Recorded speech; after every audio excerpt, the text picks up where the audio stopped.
The Treasury Department has defended its actions. Andrew D'Souza, a Treasury spokesperson, has stated that the Treasury Department has the power to interpret tax code and provide legal guidance on its application. He says that the notice is an attempt to encourage bank mergers by providing tax savings during times of financial crisis. The actions of the Treasury Department have drawn attention to a debate that is not unfamiliar to tax policy thinkers. For a long time, people have argued about the role loss carryforwards should play in M&A situations. However, many people question the timing of the Treasury Department's issuance of the notice. The notice was actually issued on the same day that the House vetoed the first $700 billion bailout package. Many believe that the Treasury attempted to release the notice when it would receive the least attention from both the media and legislators in Congress who were preoccupied with the bailout package. The timing of the announcement was also fortuitous for Wachovia. Immediately after the Treasury Department made its ruling, Wells Fargo made a new offer for Wachovia, who in turn backed out of a government brokered deal with Citigroup. The Jones Day law firm has estimated that the new ruling means Wachovia is worth almost $25 billion more to Wells Fargo now than before the Section 382 limitations were removed. Let's look at an example to see exactly how this happens. Under the old Section 382 interpretation, the carryforward allowed after a merger is the value of the lost corporation times the federal tax-exempt rate. Right now that rate is 4.65%. So under the old interpretation, Wachovia would be worth $1.16 billion in lost carryforwards per year to Wells Fargo. The tax savings per year at 35% would be $406 million.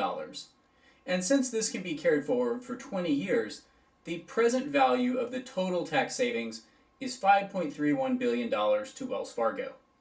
Now let's look at the new Section 382 interpretation. The carryforward allowed after the merger is simply the acquired company's total loss carryforwards. Therefore, Wachovia and its $75 billion in carryforwards could be fully utilized by Wells Fargo to offset taxable income. The tax savings would be $75 billion times the 35% annual federal tax rate, giving $26.25 billion in total savings. The present value of these total tax savings would be about $23.87 billion, assuming Wells Fargo can use all of the losses in 5 years. The difference between these two values is $18.6 billion in total tax savings. Both of these examples assume that the acquiring company has enough taxable income to fully use the losses, and I've used a 5% risk-free rate to determine the present values. Also, I've ignored the possibility of carrybacks under the new interpretation and made the assumption that Wells Fargo could capture all of the tax savings in 5 years. This example is really meant to illustrate the differences between the old and new interpretations. The actual results of the transactions will probably be different than these, but it does illustrate the vast difference in tax savings under the new Section 382 interpretation. Other banks besides Wachovia have seen similar tax windfalls in their acquisitions, including PNC and Banco Santander. In fact, money manager Greg Melvin observed of the PNC transaction that PNC's tax loss is probably worth as much as PNC paid for National City. After the Treasury Department issued its notice, legislators from both parties have reacted with surprise and anger. Experts estimate that banks will be able to save over $140 billion from the new interpretation of the rules, and many legislators question whether or not the Treasury Department has the authority to interpret tax code. The federal government isn't the only entity upset by the Treasury Department's actions. Many state governments use federal taxable income as the basis for its own income tax. Therefore, the ability to use loss carryforwards against taxable income affects not only federal tax revenues, but state tax revenues as well. California, the home of Wells Fargo, is especially upset at the Treasury Department's decision because it will deprive California of considerable tax revenue from the transaction.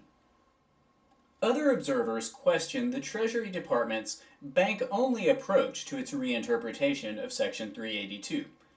Although the Treasury Department denies that any banks solicited the change, Observers questioned the timing of the notice within the context of the Wells Fargo-Wachovia transaction.